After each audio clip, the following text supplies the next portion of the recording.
So if you guys just want to start introducing yourselves and we can get started on the student panel. And where is Kayleigh? There we go. I'm open. Hi everyone, my name is Kayleigh McNamara. I'm the Ithaca Comfy Commerce of the Irish Second Level Students Union or Disability Officer. So my job is I essentially have 600 schools that I work in where I promote student voice for disabilities. I make sure that everyone has the right information and I try and get as much, I suppose, feedback and to really uplift that voice for people so that they're really represented in our society. And if any of the other panelists would like to, I suppose, drop in and give a little bit about themselves now.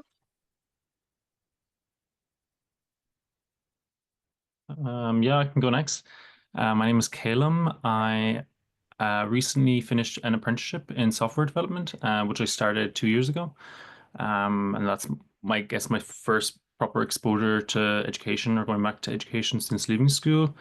Um, uh, like many people, I wasn't fully aware of the apprenticeship route, and I guess as well that's something I'd like to kind of speak about a little bit as well today.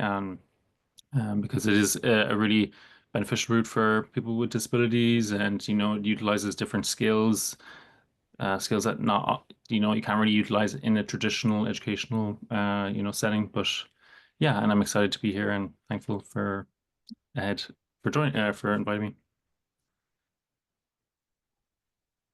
Hi, hi, I'm David, and I'm excited here, and it's a great honor to be speaking here today. I I believe this day is a celebration of education and the achievements everybody has got so far. My journey, my transformation in education started only in 2018 when from a work-related issue, I decided that I was going to get specialized help with my learning disability, dyslexia. And from that, the center that I was actually was in won an Aintus Award. We were trying to save the center. The center did close, but from that, I became an advocate for universal learning. I did the Leaving Cert back about 40 years ago and was not happy at all with the results. But one particular result was in maths, and I I was kind of ashamed all my life about it. But from that, I received a level 4 distinction in maths, a perfect score from the course I attended in career paths, and I've been involved in doing courses with the ETB in Tala. They've been very supportive, and that's basically where I came from on education. So I see education um, as being broad spectrum. It's not one sitting exam. I think that's a poor reflection of somebody's intelligence.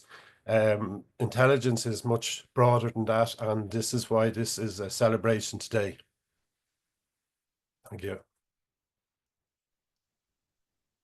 Hi, I'm happy to go next. And yeah, it's great to be on this panel. I was involved in the Irish Second Level Students Union when I was in school, which was a good time ago now. I did my Leaving Cert in 2008. But I'm really happy to see that they have a disability officer now, which is really, really great to see. So I'm Aoife Price. I've recently finished my PhD. I went to school like everyone else, and I didn't really enjoy it. I'm dyslexic and found school very difficult. At the time I was in school, there was no kind of assistive technology support really for me. My parents actually ended up at the time putting my books on tape. They dictated all my books into a recorder, and I would rewind and fast forward and everything. It wasn't even at the point where I know everything has kind of gone digitally now, which is great. But I suppose it was then when I went into university. I did my undergraduate in University Limerick, and became in I became I registered with the disability office, and I had a really good resource teacher actually in secondary school, who kind of I really feel guided me towards getting into third level. So I'm always really appreciative of her, and in my acknowledgements of my PhD, I actually thanked her because I feel maybe I mightn't have gotten to third level without that teacher, who was a huge support, as well as my parents.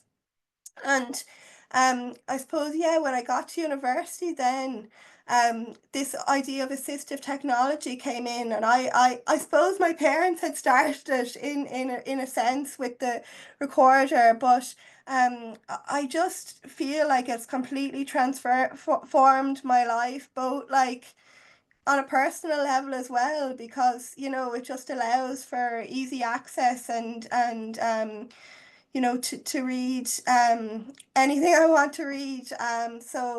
Yeah, I suppose, yeah, that's kind of my journey. School was very difficult. Then I got into third level, and I absolutely loved learning. And then I pursued a master's, and I went on to do a PhD. And I suppose, I want to share that it's possible, to reach the highest level of education, and once you're committed and interested, and continue to kind of advocate for yourself and others as well, which I have been doing. So thanks for that.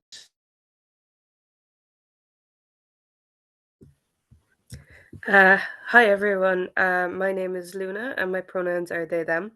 When it comes to education, I've probably had about the most alternative education route up until this point that you possibly could have.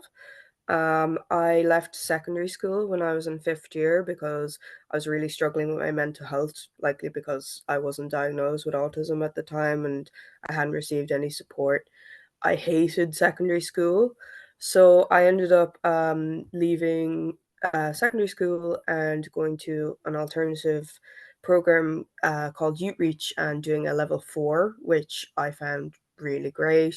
From there, I went on to do a level 5 PLC in software development, and now I'm just after starting my level 8 at University College Cork in digital humanities, and I kind of shocked that I'm here in a sense, but I really like to, as Aoife was saying, share with people that like no matter what your journey is, you can get there, and you're good enough to get there, and there are supports to help you do that as well. Great, thanks everyone for that. Just to give everyone else a little bit of an overview about what we're going to be talking about now. So, as you've heard from our lovely speakers today, of all the things that they're passionate about, their education routes, and we're going to be just looking a little bit deeper into that. I'd ask that if you have any questions, you can pop them in the chat. We'll have time to look over those at the end, just in case you forget them, or if you want to ask a specific person, that you'd also attach the name to who you'd be addressing. So I suppose our first conversation topic is going to be, I suppose, your transitions. So I might, I suppose, go backwards in the order. Luna, you said you'd left school. What, I suppose, made that a good decision in the end for you?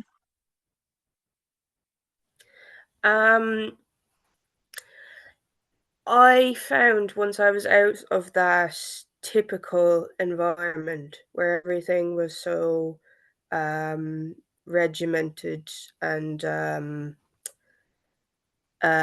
wasn't any support in my secondary school, and everywhere else I've gone after, I've received a crazy amount of support in comparison, and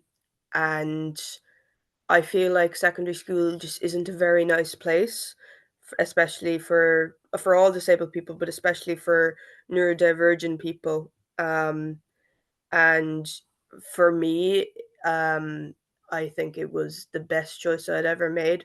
I think I would have been incredibly depressed if I'd done my leaving cert, and there is a big emphasis on doing your leaving cert, which is great for some people, but not for everyone. It wasn't for me. I definitely think I made the right choice, and I still was able to get to where I am today, and I'm much happier for it. Yeah, great, thanks. Aoife, I suppose for you moving on, you found, I Sure. suppose, it a little bit easier to kind of get into, I suppose, a system where there was that bit more help with assistance. Yeah, absolutely. And I suppose I spoke a lot about the transition there previously, but I suppose I wanted to just touch on within third level, the three institutions I attended. I did get support, which has been transformed, particularly in relation to the dyslexia. But I suppose it wasn't all plain sailing either. When I was in on my undergraduate, I had to take a year out due to ill health. And when I did my master's, I went from full time to part time due to ill health again. And then during my PhD, I suppose it took a lot longer for me to finish because of mainly the dyslexia, really, because the accommodations. I suppose it's a whole different idea, but for people in postgraduate education, it's different. So, for example, I wasn't facilitated with having someone to read my PhD for spelling and grammar, which I requested. So I suppose it took me an awful lot longer to finish my PhD for those reasons. But going back to my undergraduate and masters, I think like it's important to remember that, you know, like I suppose I experienced mental health difficulties and had to take time out, and it's just to really realize that you can re-engage again. You can take time out and go back, and it's not all very plain sailing, as I say. But I suppose I just wanted to share that as well this morning, that even if things get very tough and you have to take time out or go off books or anything else, you can return to education, and that's like, I'm a really big believer in education, and all that education brings to you, so I think that's really important as well. Yeah, great. David, would you, I suppose, mind talking a little bit more about how returning to education for you was such a great choice and how that transition, I suppose, gave you supports you needed to even be an advocate in this field? Yeah, the big thing for me was I basically I had been kind of in and out of education right through my life, but when I actually got to know my disability um, and my weaknesses, you can turn your weaknesses into strength. And there's the last one of the last conferences, they had a great book of careers that people with disability are going into, from pharmaceutical to IT to business, and it's just it's amazing.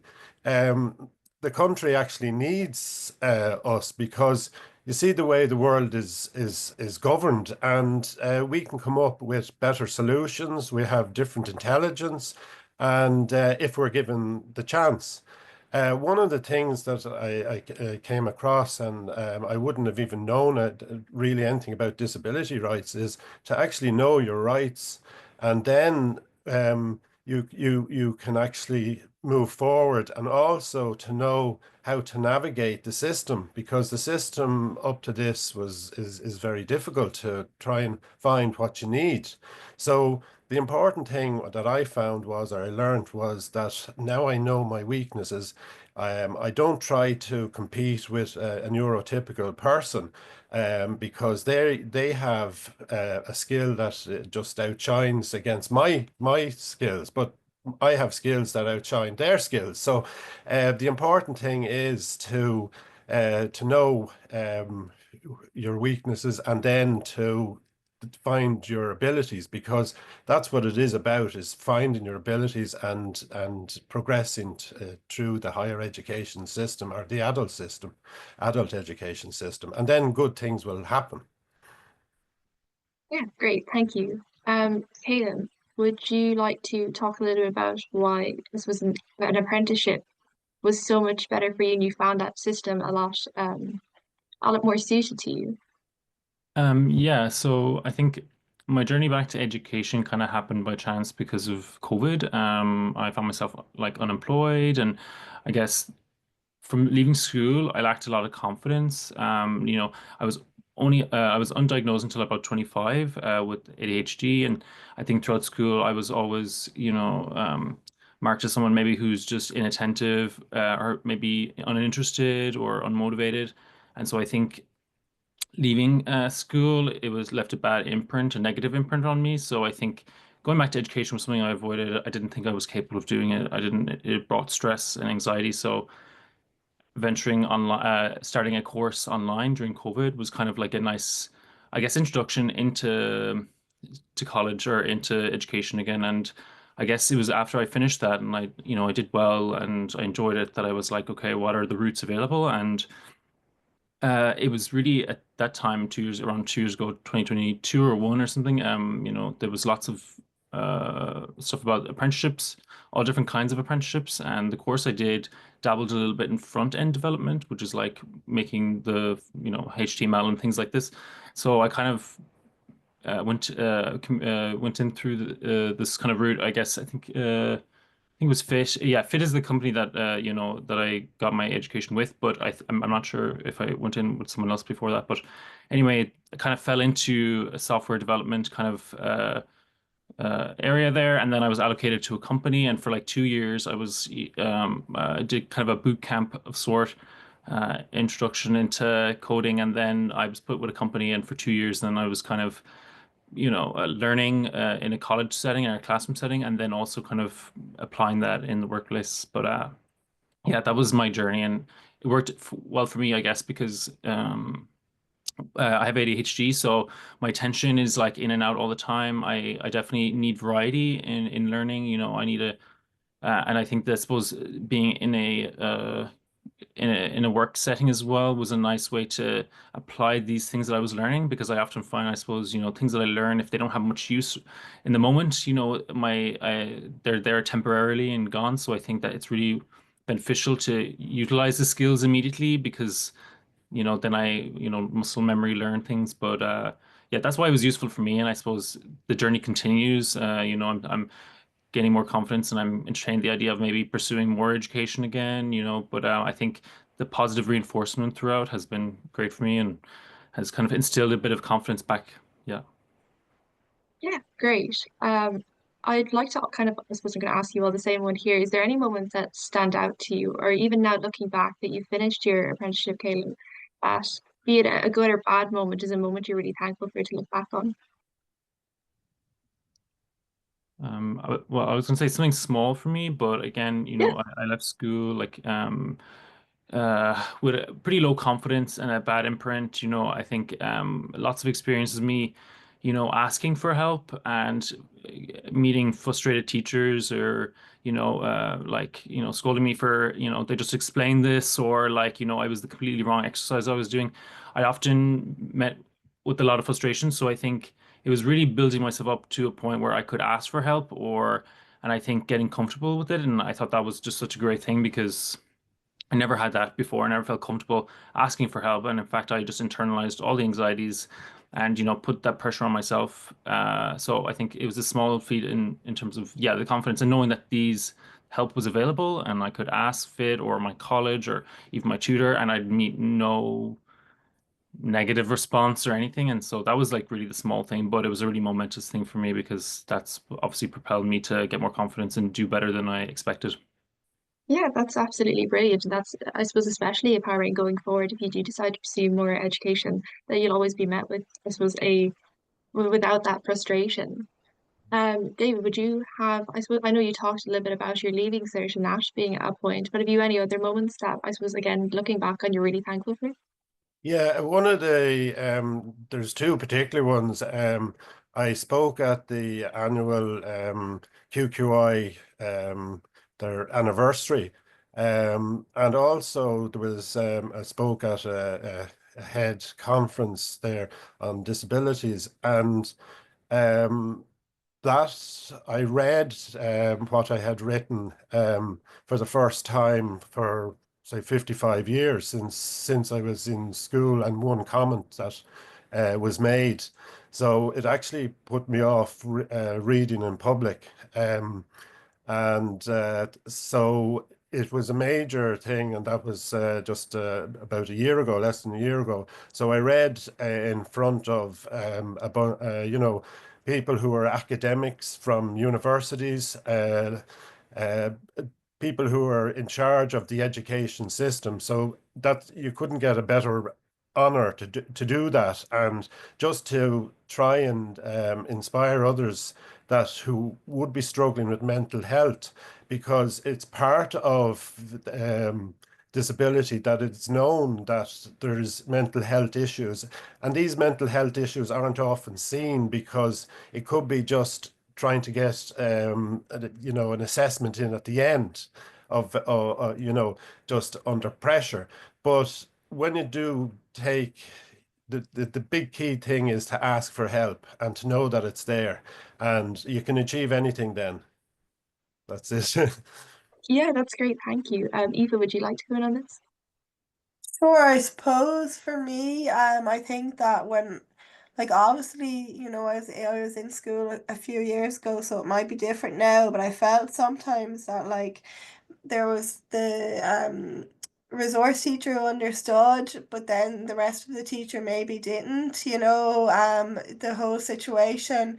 And I felt like when I was went to university, that the disability support were very, knowledgeable and everything, but the lecturers were also very open to kind of understand or to be accommodating, which was really helpful and really, I suppose, enhanced the learning experience. Yeah, great. Lena? Yeah, what I was gonna say is kind of similar to David, I suppose. I think the biggest things that have come out of me being in third level has been getting such a large amount of confidence, and the way that I've been channeling this confidence in the last bit over a year or so has really been through like um awareness stuff and activism and stuff, mostly to do with disability and to do with mental health services, LGBT rights, and that all has come from the confidence that being in third level has given me, because in second level I really felt um, kind of undermined a lot of times, and I didn't have that confidence. And certain people along the way since I've been in third level, just by listening to me and just by treating me with empathy and as a human, are the reason why I have that confidence now, and why I really enjoy doing that for myself and for helping other people as well. That's great. So I think a really occurring theme here is that to ask for help and then the confidence you gain from getting those supports. Um, what I suppose for you, Luna, going into third level has been, I want to say, the best part in being supporting and being uplifting? Is it new people? Is it the clubs? Is it any assistive technologies? Talk to me a little bit about that. So, it's probably a few things. I guess Yeah. when you mentioned clubs and stuff, I think I've done quite well socially now in UCC. I've been joining a lot of things. I'm on the committee for the Neurodiversity Society, and I'm also the disability rights rep with the UCC Students' Union now. And I think doing those things has helped me a lot socially socially, and you have great opportunities, particularly in university, also in further education, but especially in university, for kind of a you can just use them as social opportunities, but since it's my interest, like social opportunities that also involve activism and stuff. Also, UCC has a pretty good sensory area that has a couple of different rooms and stuff, and which is quite good. And also just one of the best things in accommodations I've got that I've never gone before is I've really liked that since COVID, a lot of lectures have brought in recorded lectures. Now they've made that a thing to help disabled students, and that's great because you don't have to beat yourself up about either not remembering what was said or it just not being there. I think, yeah, that's another thing as well. When you're in third level, if you have a disability, that means that your attendance isn't great, which mine definitely isn't. You don't get any slack for that. And you don't feel like you have to beat yourself up as much about that. They will give you resources that will mean that you're not far behind if it's because of your disability that's happening as well. Yeah, great. Thank you. Aoife, I know, again, you talked about it throughout your getting your undergrad, your master's, and then your PhD. I suppose now, comparing maybe to the start of your undergrad to now finishing your PhD, would you say that you've benefited more as you've learned more about these technologies? Yeah, absolutely. And I suppose as well, I just kind of wanted to touch on the peer support thing because I think that's massive. Like when I started in UL, there was actually a kind of disability support room kind of with assistive technology and stuff. And I'm not sure if that's still the case because the technology has improved so much, you don't need to go into a room now or to get it. But I found like that I really connected very well with the other disabled people with disabilities that were also registered with the disability office. So you knew anyone in this room was registered with the disability office. Um, so it was really nice just to kind of have that peer kind of support informally. Um, and then when I did my master's as well and my PhD, I also was very engaged in peer kind of. I'm involved in an organisation that connects disabled postgraduate and early career researchers at the moment, and I do think that that peer support and knowing even if you don't have the same disability but knowing like that someone else is going through the same kind of things or experiencing the same things so you can kind of have a chat with them or say how did you get around this or that kind of thing. I think that's really really important, and I suppose it was something that I really didn't have until I got to third level, so I think that that actually has been one of the definitely the best parts of kind of having the community of disabled students together as well. Yeah, that's great. I am very conscious that I don't want to put us over. So, David, if you could very quickly summarize, I suppose, what tips or what advice would you give to people starting these journeys themselves, trying to access these resources? Yeah, each disability, like autism, they have different needs to my needs, and it's basically knowing what you need. One of the things I found in Tala was that we had 3.5 hour uh, classes, and I was struggling that with new information near the end of the class. So I had a chat with the organizer and I said, I need time out here. My head is mush, and they were, very facilitating, said, no, you can take an extra break and, and they made the tutor aware. But if the tutor isn't aware, how can you improve, like, for your own situation? So there's a huge thing of knowing what you need and getting notes when you need them, or getting notes beforehand, and all that. All these things are things that'll help you, and that's the big thing to look for. Great, thank you. I know we are conscious of time, so if you do have any questions, I'm just trying to see. I don't think there's any in the chat. I'm really sorry if I missed them, but I can see they're still trying to promote some of the one-to-one slots for the meetings. So you could go and have those questions there, and I might pass back to you, Kayleigh.